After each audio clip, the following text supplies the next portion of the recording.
I still remember the first night I moved into that apartment, a tiny two-bedroom place on Maple Street that smelled like fresh paint and cheap air freshener. I walked in with 2 suitcases, a used laptop, and the kind of optimism that only comes before a major heartbreak. I was excited. A new city, a new start, a new roommate I had only met through a few cheerful video calls. His name was Kevin. Friendly smile, calm voice, easygoing attitude. The kind of person who seems impossible to argue with. The kind of person I thought would make life easier. I was wrong. So unbelievably wrong. When I entered the living room that night, Kevin welcomed me with open arms. "Dude, you're gonna love it here," he said as he grabbed one of my bags. His room was already set up. Neat shelves, a big monitor, LED lights, glowing like some gamer cave. Mine was still empty. But I didn't care. I felt like I had walked into a new chapter of life. For the first few weeks, everything felt normal. We shared chores. We shared groceries. We shared late-night conversations about dreams, goals, stupid jokes, and even more stupid memes. If you had asked me back then whether I trusted Kevin, I would have said yes, without hesitation. He was that type of roommate. The one who brings extra pizza slices without being asked. The one who reminds you to lock the door. The one who tells you that you're more capable than you think. And maybe that's why the betrayal hit so hard later. Because trust makes betrayal hurt 100 times more. It started small. Tiny red flags that I ignored. Like the times I'd come home and find my things moved around, not stolen, just shifted. Or the nights when Kevin would whisper on the phone and immediately hang up when I entered the room. Or the way he'd smirk when I talked about my plans. As if he knew something I didn't. Single quotes T. One night, we were sitting on the balcony, sipping cheap soda because we were both too broke for anything fancy. The city lights glimmered below us. Kevin suddenly said, "You know, you should really be careful about who you trust." It was such a random statement at the time. I laughed it off. "I trust the people who deserve it," I replied. He looked at me, too long, too intensely.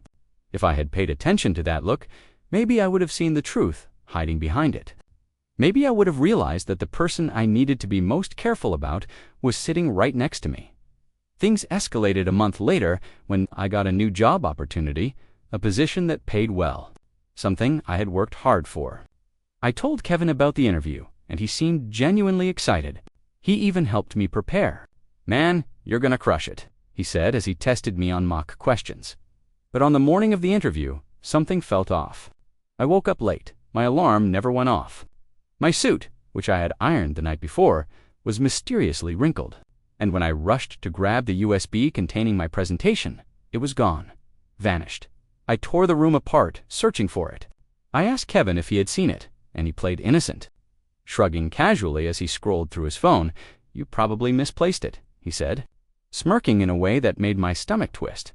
I barely made it to the interview.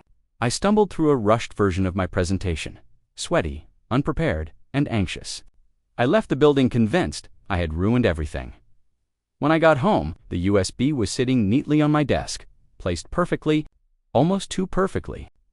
Like a confession without words, I confronted Kevin, and he laughed, actually laughed, and said, "Dude, chill. If you're losing stuff, that's not my fault." Maybe I should have walked away right then. Maybe I should have moved out. But betrayal doesn't usually hit all at once. It creeps in, slow, quiet, disguised as coincidence, and the worst was still coming. The kind of betrayal that doesn't just sting, it breaks you, exposes you, and leaves you questioning everything you thought you knew about friendship, trust, and loyalty. I didn't know it then. But Kevin wasn't just sabotaging my life. He was about to shatter it in a way I didn't see coming. I wish I could say the job interview disaster was the low point, but it was only the beginning. The real blow, the moment that made my world crack, came from a place I never expected. Not from my career, not from my finances, but from my heart. And Kevin was at the center of it, smiling like a friend, while secretly digging a hole under my feet. Back then, I was dating someone named Emily. We had been together for almost a year. She was warm, supportive, funny, the kind of person who makes you feel like the world is less chaotic just by being in it. She used to visit the apartment often, sometimes bringing cookies or helping us clean the kitchen when neither Kevin nor I felt like doing it. Kevin always acted friendly around her, polite, sometimes overly charming, but I assumed he was just being social. I didn't know that behind those polite smiles, something darker was brewing. It started with small, strange moments. I'd walk into the living room and see Kevin acting way too comfortable around her, sitting too close, laughing a bit too intensely at her jokes, complimenting her in ways that made me raise an eyebrow, but Emily never seemed uncomfortable, so I convinced myself I was being paranoid. One night, while Emily and I were watching a movie on my laptop, Kevin walked into my room without knocking. "Oh, sorry," he said, but he didn't leave. He just stood there, staring at Emily in a way that made me want to shield her. She didn't notice, but I did. I asked him to give us space, and he left without a word, but the way he closed the door felt like a warning. A few days later, I noticed Emily texting constantly. When I asked who it was, she smiled and said, "Just a friend." I didn't push it. I wasn't the jealous type. I believed in trust, maybe too much, but trust doesn't save you when betrayal is already in motion. One evening, I came home early. Kevin wasn't expecting me. Emily wasn't supposed to be there. The apartment was quiet, too quiet, but the kind of quiet that holds secrets in the air. I walked toward the kitchen and froze when I heard whispers. Kevin's voice, Emily's voice, laughing softly, talking intimately. I stopped just before the corner and listened. Kevin said, "He has no idea." Emily giggled, a sound that once melted me but now burned like acid. "I know," she whispered. "We have to tell him eventually." My heart started pounding so loudly, I thought they'd hear it. I stepped back quietly and slipped into my room. I didn't want to confront them yet. I didn't want the truth to hit me all at once. I needed to process. I needed to breathe. But anger kept twisting inside me like a knife. A few hours later, Emily knocked on my door. She walked in with a nervous smile and sat beside me. "There's something I've been meaning to talk to you about," she began. My stomach dropped. This was it. The moment everything would change. "I think we should take a break," she said softly. "A break," I repeated, trying to keep my voice steady. Why she hesitated too long. "I just feel disconnected." Disconnected. A vague, cowardly word people use when they don't want to admit the real reason. I didn't confront her about the conversation I overheard. I wanted her to be honest. I wanted to believe she could still choose the truth, but she didn't. She left that night, and Kevin acted like nothing had happened. The next day, when I returned from work, I found something on the living room table. A phone. Kevin's phone. The screen was lit up with a message. I shouldn't have looked. I know that. But something pulled me toward it, like the truth had been waiting for me to finally stop pretending. The message preview said, "I missed last night. When can we see each other again?" Emily, my chest tightened. My hands shook. My mind went silent. That one sentence shattered every piece of trust. I had left. I unlocked the phone. Kevin's keypad was the same as our apartment PIN code. Of course it was. There they were. Dozens of messages. Flirting. Plans. Late-night meets. Conversations about me. Jokes at my expense. And the worst part, pictures. Not explicit, but intimate enough to slice through me like a blade made of truth. I felt sick, betrayed, exposed. My roommate, the person I shared a home with, was cheating with my girlfriend behind my back. I sat on the couch, staring at the screen, feeling the world tilt. Every laugh we shared, every help he offered, every friendly gesture. It all made sense now. Kevin wasn't just a bad friend. He wasn't just selfish. He was playing me, using me, mocking me. And I realized something painful. Trusting him wasn't just a mistake. It was the biggest setup of my life. But what Kevin didn't know, what he could never predict, was that I wasn't going to stay broken. His betrayal lit a fire inside me, a fire that would burn every lie he built. And soon, he would feel the consequences. After the initial shock of betrayal faded, I realized I had a choice. Stay crushed or fight back. And I chose fight. Not with fists or anger. I wasn't going to stoop to petty revenge, but with strategy. Kevin thought he had the upper hand, that I was naive and fragile. He was about to learn how wrong he was. I started by observing him closely. Every habit, every pattern, every weakness. Kevin was arrogant, meticulous, and overconfident, the perfect recipe for someone who underestimates the person he betrayed. I noted how he bragged to friends, how he flaunted his life on social media. how he trusted that I would never see through his lies. Step 1. Gather evidence. I quietly backed up messages, took screenshots, and kept records of his misdeeds. Every interaction with Emily, every subtle hint of manipulation, every moment he tried to hide his tracks, I saved it. I wasn't just planning revenge. I was preparing the proof. If I was going to expose him, there would be no room for doubt. Step 2. Rebuild my own life. I didn't want this revenge to feel hollow, fueled only by anger. I signed up for extra shifts at work, focused on my health, and spent evenings learning new skills. Every time I felt anger creep in, I channeled it into something constructive. Kevin was already losing. He just didn't know it yet. Step 3. Win the trust of others. I had to make sure that when the moment came, people would believe me without hesitation. I began subtly sharing snippets of Kevin's behavior with mutual friends, planting seeds of doubt, carefully, without sounding bitter or jealous. It was crucial that no one thought I was overreacting. My words had to carry weight. And then came the perfect opportunity. Kevin had a big presentation for a new client, something he had been bragging about for weeks. He thought everyone admired his charisma, that his reputation was untouchable. He didn't know I had prepared for this moment. I waited for him to make the first mistake, and he did. His arrogance blinded him. He left confidential files on the kitchen counter, thinking no one would notice. That someone would notice, of course, was me. I didn't touch the files immediately. Instead, I studied them, memorized the details, and took screenshots. Each piece of evidence would later play a role in his public humiliation. It was methodical, precise, and satisfying in a way anger alone could never achieve. Meanwhile, I kept my own behavior calm. I didn't confront him yet. I laughed, joked, and acted as if nothing had happened.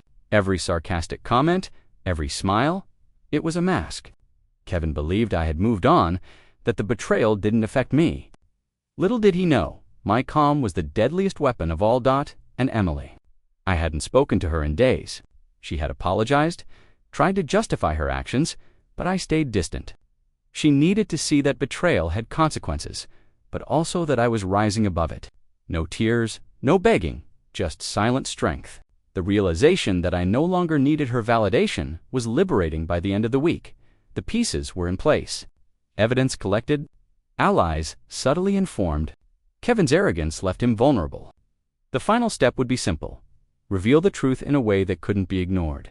A moment that would leave him speechless in front of everyone who ever respected him. I leaned back on my couch, letting the weight of the plan settle in. Revenge wasn't about rage, it was about justice. And justice was coming, slow and inevitable. The same way betrayal had come without warning, the truth would hit him unexpectedly. Kevin believed he had control. He didn't. I did. And soon, he would find out exactly what it felt like to lose everything, not through violence, not through hatred, but through the most devastating weapon of all. Exposure?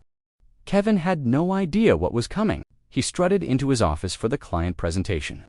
All confidence and charm, unaware that his careless arrogance had already set the stage for his undoing. I wasn't present physically. I had no intention of showing my cards yet, but every screenshot, every saved message, every proof of his deceit was ready to strike. It started subtly. I sent anonymous tips to the client about inconsistencies in his files. Nothing too blatant, just small hints. Discrepancies that would make them question Kevin's reliability. Within hours, I received word. The client had noticed errors and was hesitant to continue. Kevin panicked, tried to fix it, but he had left digital fingerprints. The panic was palpable, even from the messages I received, his tone frantic, desperate. Meanwhile, I continued to act normal at home. Shared meals, casual conversations, laughter, the perfect mask of oblivion. Kevin couldn't read me. He thought I was weak, distracted, moved on. But the real work was already unfolding. Every action he took to cover up the mistakes only made the trail of his incompetence more visible. Next, I revealed his betrayal to a mutual friend who respected both of us. I didn't rage or exaggerate. I simply presented facts, messages, screenshots, patterns of behavior. The friend was shocked, as anyone would be, and agreed to help orchestrate a discreet but humiliating reveal. Timing was everything, Kevin. Couldn't anticipate the moment when everyone would finally know the truth. The first strike wasn't dramatic, but it was effective. Kevin's confidence began to crack. He looked around, wondering why things weren't going as smoothly as he expected. He didn't know I had already infiltrated his little world of pride, and now it was collapsing quietly, invisibly. And then came the second strike, subtle social humiliation. During a casual gathering with friends, I casually mentioned inconsistencies Kevin had accidentally revealed about his own life. No accusations, just careful storytelling that planted doubt. People started noticing, whispering, connecting dots that Kevin thought he had hidden. His charm began to fail him, and for the first time, I saw fear in his eyes.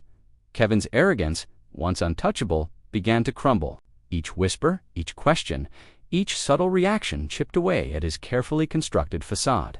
He still didn't know it was me orchestrating the fall. That's what made it perfect. By the end of the week, Kevin was visibly shaken. Messages from the client, concerned friends, and subtle rumors had combined into a storm he couldn't escape. And I was calm, collected, watching the plan unfold. Revenge wasn't just satisfying, it was transformative.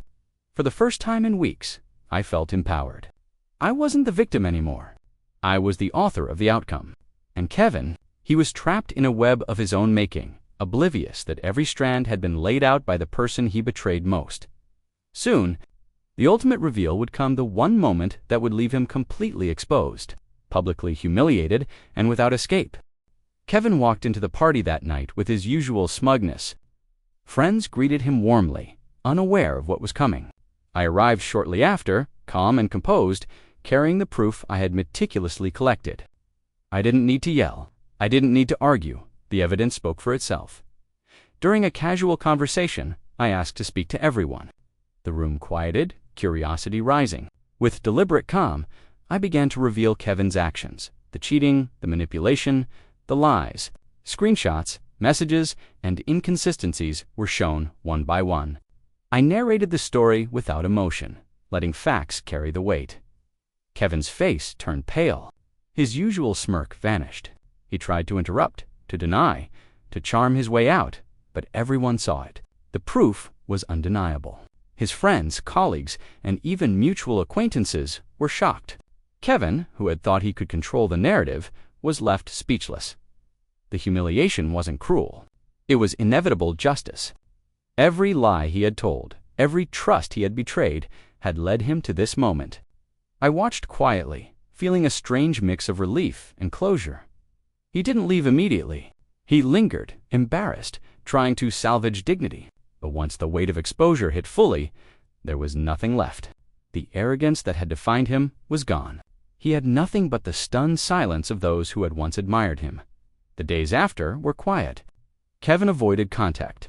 Emily tried reaching out, full of apologies, but I didn't respond. My focus was on myself, rebuilding trust with friends, strengthening my own confidence, and understanding what had happened. Betrayal leaves scars, but it also teaches lessons. I realized that revenge isn't about cruelty, it's about reclaiming power. It's about showing that deception and manipulation carry consequences. I learned the importance of boundaries, observation, and trusting intuition. Most importantly, I learned that strength isn't loud, it's deliberate, calculated, and unapologetic. Betrayal is painful, but it can reveal hidden strengths. Kevin's actions could have destroyed me, but instead, they taught me to observe, act, and rise above deceit. Revenge isn't about hatred, it's about justice and empowerment. When someone tries to break you, the true victory lies in rising stronger, smarter, and wiser. I am no longer the naive roommate. I am vigilant, empowered, and unafraid. And the memory of Kevin's betrayal is no longer a wound. It's a reminder that strength can grow from the darkest of moments.